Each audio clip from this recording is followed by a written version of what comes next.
BJP प्रत्याशियों की पहली लिस्ट आने के बाद से कई जगह से बगावती सुर उठने लगे हैं। पार्टी के फैसले से भीमताल में बीजेपी दावेदारों में नाराजगी है। भीमताल से निर्दलीय विधायक रहे राम सिंह कैड़ा को टिकट मिला है। नाराज दावेदार आज भीमताल में बैठक करेंगे। पूर्व जिलाध्यक्ष मनोज शाह भी पार्टी के निर्णय से नाराज हैं और अब वो निर्दलीय ताल ठोक सकते हैं। मनोज के बगावती तेवर देखकर बीजेपी संगठन भी परेशान हो गया है। वहीं नरेंद्र नगर सीट से टिकट न मिलने से पूर्व विधायक ओम गोपाल रावत नाराज हैं। उन्होंने बीजेपी छोड़कर कांग्रेस ज्वाइन करने का ऐलान किया है। चमोली के थराली से विधायक मुन्नी देवी का टिकट काट दिया गया, जिसके बाद उन्होंने कहा कि यदि कार्यकर्ताओं ने कहा तो मैं निर्दलीय चुनाव लड़ूंगी। निर्दलीय चुनाव लड़ना मेरा अधिकार है। टिकट कटने के बाद से मुन्नी देवी नाराज चल रही हैं। आज जिस बंदे ने उत्तराखंड को गाली दी, वो जिस उत्तराखंड की जनता को हरामखोर बोला, वो उसको टिकट दे दिया। और जिसने उत्तराखंड के लिए गोली खाई है, उत्तराखंड आंदोलनकारी में अकेला उत्तराखंड आंदोलनकारी था, इनसे टिकट ले रहा था, जो 17 बार जेल गया इस उत्तराखंड के लिए, गोली खाई है, उसका टिकट काट दिया। रुड़की के छबरेड़ा से विधायक देशराज कर्णवाल ने बीजेपी अध्यक्ष जेपी नड्डा को पत्र लिखकर अपनी जगह पत्नी को टिकट देने की मांग की। पत्र में उन्होंने अपनी पत्नी वैजयंती माला के अलावा सभी दावेदारों को बाहरी बताया है। पत्र में सुरेश राठौर, संजय गुप्ता, कुंवर प्रणव चैंपियन की पत्नी को टिकट देने पर भी सवाल उठाए हैं। कर्णवाल ने लिखा कि चैंपियन की पत्नी से कहीं ज्यादा बड़ी नेता उनकी पत्नी है।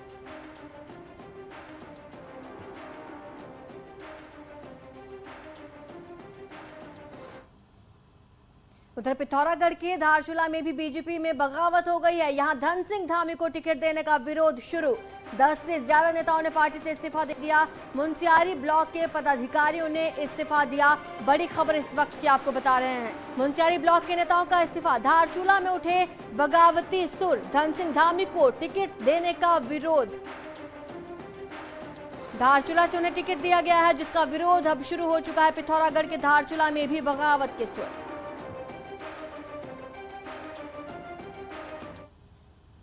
बीजेपी ने द्वाराहाट से अपने विधायक महेश नेगी का टिकट काटकर अनिल शाही को प्रत्याशी बनाया है। महेश नेगी का कहना है कि उनका नाम पार्टी सर्वे में नाम सबसे ऊपर होने के बावजूद टिकट क्यों काटा गया, ये वो समझ नहीं पा रहे हैं। उनका कहना है कि कुछ पार्टी नेताओं ने विपक्षियों के साथ मिलकर दिल्ली से लेकर देहरादून तक उनके खिलाफ षड्यंत्र किया। वहीं पौड़ी से विधायक मुकेश कोहली का ये कहना है कि वो पार्टी निर्णय के साथ है, लेकिन चुनाव होने के बाद जरूर पार्टी आलाकमान से बात की जाएगी।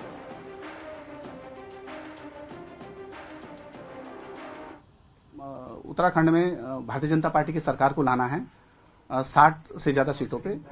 दुख सुख में लोगों के साथ खड़ा रहा, लेकिन सर्वे में भी सबसे ऊपर होने के बावजूद मेरा टिकट कटा। मैं आखिर ये नहीं समझ पाया कि मेरा टिकट क्यों काटा गया करके, और इसका मुझे अफसोस है बहुत ज्यादा। पार्टी के साथ जो है विपक्ष के लोगों ने ही मिलके मेरे साथ काम करने का काम किया। हमारे कुछ लोग जो है विपक्ष के लोगों के साथ भी मिले हुए थे। सुनील नवप्रभात देहरादून से हमारे साथ जुड़े हुए हैं। सुनील, कई नेताओं के तो पहले ही बागी सुर नजर आ रहे हैं, लेकिन कुछ नेता ये कह रहे हैं कि चुनाव के बाद आला कमान से बात करेंगे। बिल्कुल आरजू, और ये जो 30 सिटिंग विधायकों के मन में है जिनके टिकट काटे गए या फिर जहां पर जिनको टिकट नहीं दिया गया, ये कहीं ना कहीं बीजेपी के लिए नुकसानदेह साबित हो सकती है चुनाव में। हालांकि बीजेपी को इसकी आशंका थी, लेकिन अब जिस तरह से टिकट आवंटन के बाद थराली से लेकर धारचूला तक लगातार विरोध हो रहा है, वो कहीं ना कहीं बीजेपी के लिए एक खतरनाक संकेत हैं। खुद आपने देखा कि झबरेड़ा में जो विधायक है देशराज कर्णवाल, हालांकि बीजेपी ने ये सीट होल्ड की है, लेकिन देशराज कर्णवाल को ये लगता है कि उनका टिकट काट दिया जाएगा। वो लगातार इस बात का प्रेशर पार्टी पे बना रहे हैं कि उनकी पत्नी को झबरेड़ा से टिकट दिया जाए।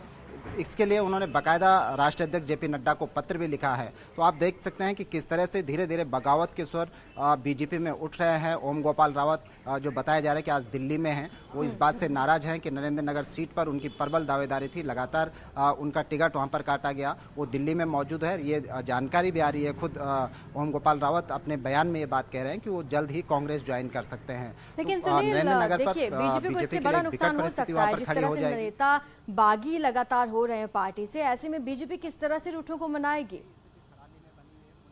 का कहना है कि वो डिसीजन लेने के लिए स्वतंत्र है और अपने कार्यकर्ताओं के साथ बैठकर वो निर्णय लेगी। ऐसे ही कर्णप्रयाग सीट पर भी लगातार विरोध है। किच्छा में जो सिटिंग विधायक हैं जिनको एक बार फिर से रिपीट किया गया है, उनका वहां पर विरोध हो रहा है। पार्टी का कहना है कि इन पूरी स्थितियों पर नज़र रखी हुई है। उसको ये आशंका थी कि इस तरह के बगावत के स्वर उठ सकते हैं, इसीलिए इसकी जो पूरी जिम्मेदारी है, जो यहाँ पर सांसद है, जो 5 सांसद है, इसके अलावा जो राज्यसभा के 2 सांसद हैं, इन 7 लोगों को कोऑर्डिनेशन की जिम्मेदारी दी गई। इसके साथ साथ संगठन के लोग भी साथ में लगाए गए हैं कि वो कोऑर्डिनेट करके जो बगावत के स्वर हैं उनको शांत करें। जी शुक्रिया आपका इस तमाम जानकारी के लिए। सुनिए, तो बीजेपी ने उम्मीदवारों की पहली लिस्ट जारी कर दी है। वहीं आज कांग्रेस की भी पहली लिस्ट आ सकती है। आज शाम 5 बजे कांग्रेस इलेक्शन कमेटी की मीटिंग होने जा रही है। खबर यह है कि करीब 60 सीटों पर प्रत्याशियों के नामों का ऐलान हो जाएगा और आज देर शाम कांग्रेस की पहली लिस्ट जारी कर दी जाएगी।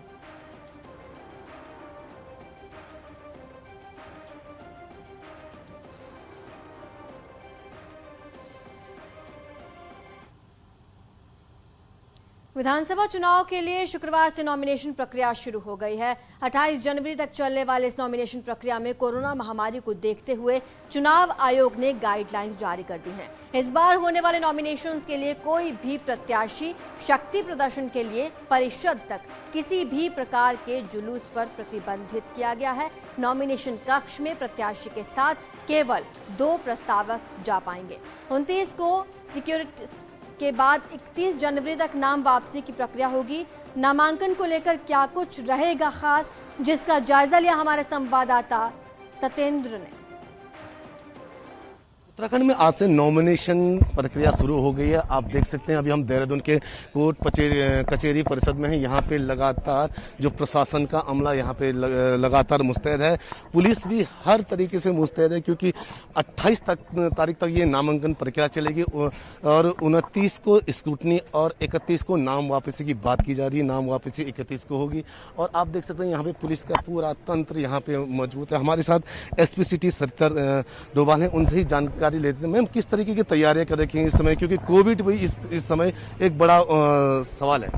देखिए, जो आज से नॉमिनेशन की प्रक्रिया स्टार्ट हो रही है उसमें कोविड की गाइडलाइंस और जो नामांकन के लिए जो प्रोसेस है उसकी जो गाइडलाइंस है उनको फॉलो करवाया जा रहा है। इसीलिए जो है फोर्स का डिप्लॉयमेंट किया हुआ है क्योंकि 5 विधानसभा क्षेत्रों के नॉमिनेशन यहाँ कचहरी परिसर में होने हैं, तो इसमें जो है फोर्स का प्रॉपर डिप्लॉयमेंट किया हुआ है। क्योंकि इस समय कुछ वो भी देखें गाइडलाइन तैयार की है क्योंकि कोविड भी है, तो कोविड को लेकर किस तरीके की वो गाइडलाइन है, कितने लोग नॉमिनेशन के लिए आ सकते हैं और क्या कुछ रहेगा, क्योंकि जुलूस वगैरह जो पहले आते थे उस शक्ति प्रदर्शन वो भी बंद शायद हो रहे हैं। बिल्कुल, जो प्रोसेशन है उन पे जो है रिस्ट्रिक्शंस हैं, साथ में जो है 2 लोगों को इसमें अनुमति दी गई है। तो उसी संदर्भ में जो है सभी जो ड्यूटीरत कर्मचारी उनको ब्रीफ किया गया है कि किस तरीके से उनको फॉलो करना है। यानी कि ये पहला मौका होगा जब किसी नॉमिनेशन में कोई भी शक्ति प्रदर्शन नहीं देखने को मिलेगा। मात्र 2 लोग किसी प्रत्याशी के साथ नॉमिनेशन रूम तक जाएंगे, अपना नामांकन कर वापस आएंगे। यानी कि इस समय जो शक्ति प्रदर्शन आमतौर पर देखने को मिलता था, जो पार्टी या जो भी लोग चुनाव लड़ते थे वो पूरा शक्ति प्रदर्शन से नॉमिनेशन के लिए आते थे, लेकिन इस समय ये कुछ देखने को नहीं मिलेगा। कैमरा पर्सन दीपक उपाध्याय के साथ मैं सत्येंद्र बर्तवाल, न्यूज़ 18 देहरादून। विधानसभा चुनाव के लिए अब नॉमिनेशन की प्रक्रिया शुरू हो गई है। देहरादून में लगातार नॉमिनेशन फॉर्म लेने के लिए प्रत्याशी पहुंच रहे हैं और चुनाव आयोग द्वारा दी गई गाइडलाइंस का पालन कर रहे हैं। अभी तक निर्दलीय प्रत्याशियों ने बढ़ चढ़कर नॉमिनेशन फॉर्म्स लिए हैं। कि मैं काफ़ी चुनाव लड़ चुका हूं। इस बार जो मेरे से जुड़े लोग हैं, जो वर्कर हैं, जो समर्थक हैं, तो हमने यही तय किया है कि इस बार धर्मपुर सीट हम जीत के रहेंगे। टिहरी जिले की सभी विधानसभा सीटों के लिए नई टिहरी जिला मुख्यालय में नामांकन प्रक्रिया शुरू हो गई है। नामांकन प्रक्रिया के दौरान निर्वाचन आयोग और कोविड गाइडलाइंस के पालन के लिए भी अधिकारियों को निर्देशित किया गया है। प्रत्याशियों के साथ नामांकन के समय 2 और लोग उपस्थित रहेंगे। साथ ही सभी रिटर्निंग ऑफिसर्स द्वारा कोविड गाइडलाइंस का पालन कराया जाएगा। आयोग द्वारा मतदाता ऐप भी बनाया गया है, जिसके जरिए प्रत्याशी ऐप के जरिए भी नामांकन करवा सकते हैं।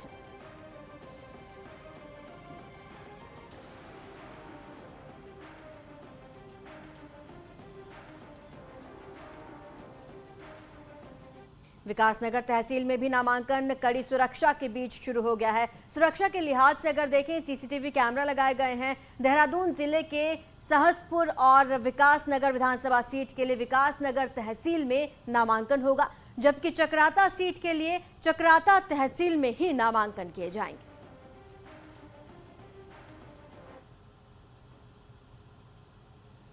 तो वहीं अल्मोड़ा जिले की 6 सीटों के लिए आज से नामांकन शुरू हो गए हैं। अल्मोड़ा, सोमेश्वर और जागेश्वर सीटों के लिए अल्मोड़ा महल में नामांकन किए जा सकते हैं, जबकि रानीखेत, द्वाराहाट और सल्ट सीटों के लिए रानीखेत में नामांकन होंगे।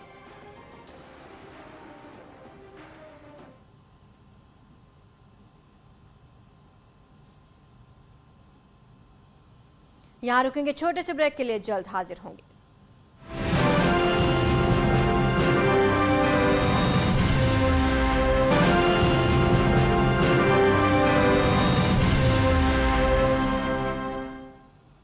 बीजेपी से निष्कासित नेता हरक सिंह रावत की कांग्रेस में एंट्री से पहले ही कांग्रेस में उनके खिलाफ बगावत शुरू हो चुकी है।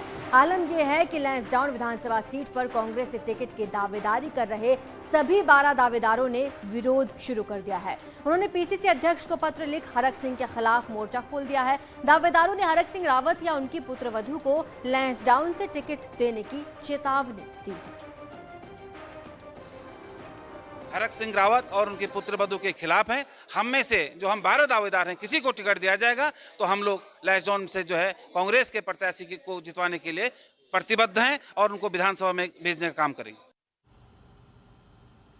राज्य आंदोलन से निकला उत्तराखंड क्रांति दल अब अपने वर्चस्व की लड़ाई लड़ रहा है। हालात ये हो गए हैं कि यूकेडी अब गठबंधन की राजनीति पर उतर गया है। बीते कई सालों से उत्तराखंड क्रांति दल का ग्राफ लगातार गिरता जा रहा है। जहां पहले विधानसभा चुनाव में यूकेडी वोट प्रतिशत 7 था, 2017 में घटकर 0.6% रह गया। यानी जनता की पसंद में उत्तराखंड क्रांति दल लगातार बाहर होता गया। अब यूकेडी ने कुछ नए दलों से गठबंधन कर चुनाव में उतरने का फैसला किया। हमारा है वो हम लोग उसको एकजुट करने में सफल रहेंगे और इस बारी और इलेक्शन की बजाय उत्तराखंड की जनता थोड़ा सा क्षेत्रीय मुद्दे पर ज़्यादा मुखर है। हमारी पार्टी की रणनीति ये है कि हम जो है कुछ ही सीटों पे जो है उत्तराखंड में चुनाव लड़ेंगे और बाकी सभी सीटों पे हम उत्तराखंड क्रांति दल को अपना पूर्ण सहयोग करेंगे, उनको पूरा समर्थन करेंगे। रुकेंगे एक ब्रेक के लिए, जल्द हाजिर होंगे।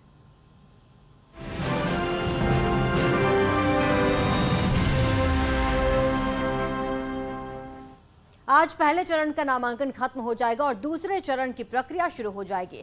10 फरवरी को पहले फेज की वोटिंग होगी। उससे पहले न्यूज 18 आपको महापोल दिखाएगा। आज शाम 7 बजे से उत्तर प्रदेश उत्तराखंड का महापोल आप देखेंगे सिर्फ न्यूज 18 उत्तर प्रदेश उत्तराखंड पर।